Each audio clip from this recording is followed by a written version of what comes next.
వారి మొదటి పాట కూడా నేనే పాడినా.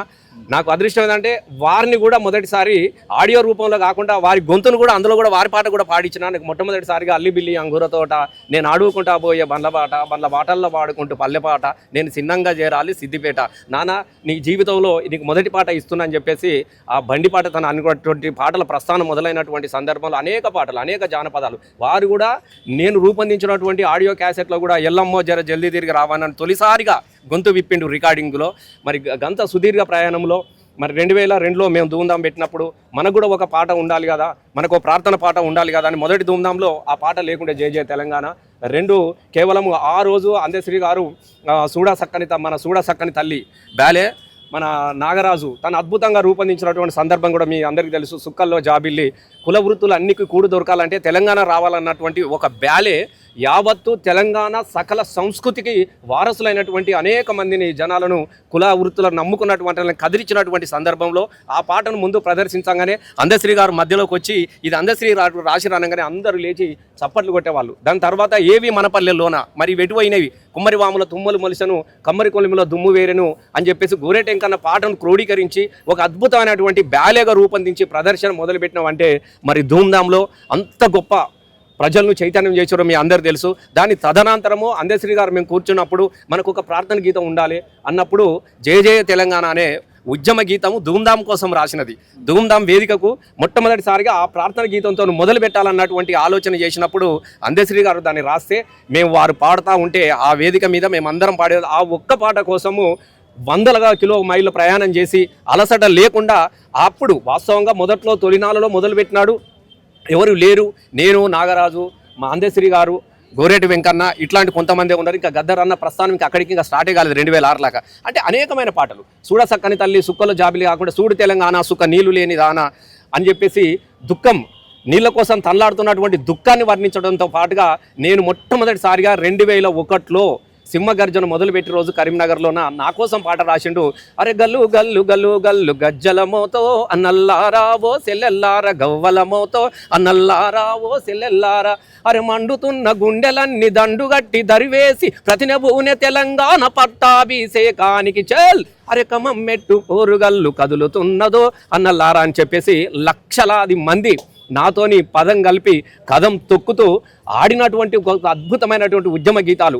మా మొదటిసారి అందశ్రీ గారు ఆడియో రూపం కాకుండా వీడియో రూపాన్ని కూడా మా నాగరాజు రూపకల్పనలోనే మేము ఊరు తెలంగాణ, నా పేరు తెలంగాణ, నా తల్లి తెలంగాణ, తను వెళ్ళ తెలంగాణ అనే ఒక వీడియో ఆల్బమ్ కూడా మేము రూపొందించడం జరిగింది. అనేక పాటలు వాస్తవంగా అందశ్రీ గారు రాసిన అన్ని పాటలు ఆల్మోస్ట్ 90% అన్నీ నేనే పాడడం జరిగినది.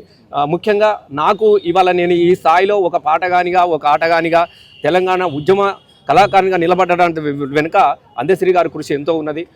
ముఖ్యంగా ఏంటంటే దుఃఖకర బాధ విషయం ఏంటంటే పాపం ఆకలిని చంపుకొని అణిచివేతలను తట్టుకొని ఆకాశమంతా ఎత్తు ఎదిగి ఇవల్ల అందశ్రీ గారు ఒక గొప్ప గౌరవం పొందుతున్నటువంటి సందర్భంలో వారు లేకపోవడం అనేది చాలా దురదృష్టంగా మేము భావించుకుంటూ ఉంటున్నాం. ఇలా అందశ్రీ గారు లేకపోయినా ఆయన పాట ఉంటుంది, ఆయన ఆట ఉంటుంది, ఆయన ఆశయం ఉంటుంది. ఎందుకనంటే నాకు తెలిసి ఎలాంటి చిన్న అలవాట్లు లేనటువంటి ఒక మహాయోగి అందశ్రీ గారు. చాలామంది కళాకారులకు చాలా అలవాట్లు ఉంటాయి. అసలు నాకు తెలిసినటువంటి మహాకళాకారుల్లో ఇద్దరే ఏ అలవాట్లు, ఒకరు గదరన్ అయితే ఒకరు అందశ్రీ గారికి ఎలాంటి అలవాట్లు లేనటువంటి ఒక మహాయోగి. మరి ఆ మహాయోగి ఆ శిఖరం కూలిపోవడం అనేది చాలా బాధాకరంగా ఉన్నది. తప్పకుండా రానున్న రోజుల్లో అందశ్రీ గారిని ప్రజల గుండెల్లో నిలబడేటట్టు తప్పకుండా మేమంతా కూడా కుటుంబానికి అండగా ఉంటాము. జోహార్ అందశ్రీ, జోహార్.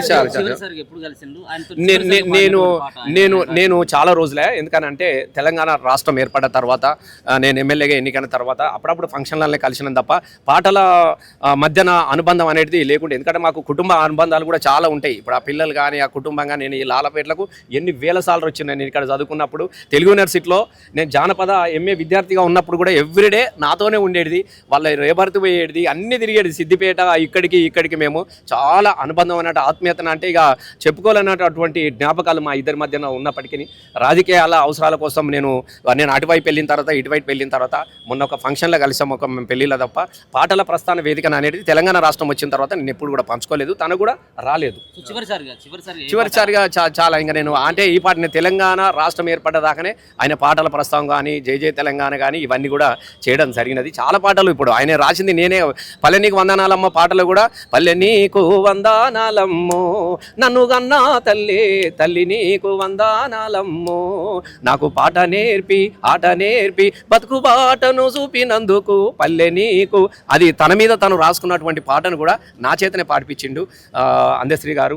వాస్తవంగా ఇప్పుడు ఈ సమయంలో కూడా తనకు కొన్ని కళలు ఉండే, కొన్ని అద్భుతాలు ఉండే. ఎందుకనంటే అమెరికాలో కూడా మేము ప్రపంచ వేదికలను కూడా పంచుకున్నాం. అమెరికా వెళ్ళాం కొన్ని చోట్ల ఆయనతో కూడా.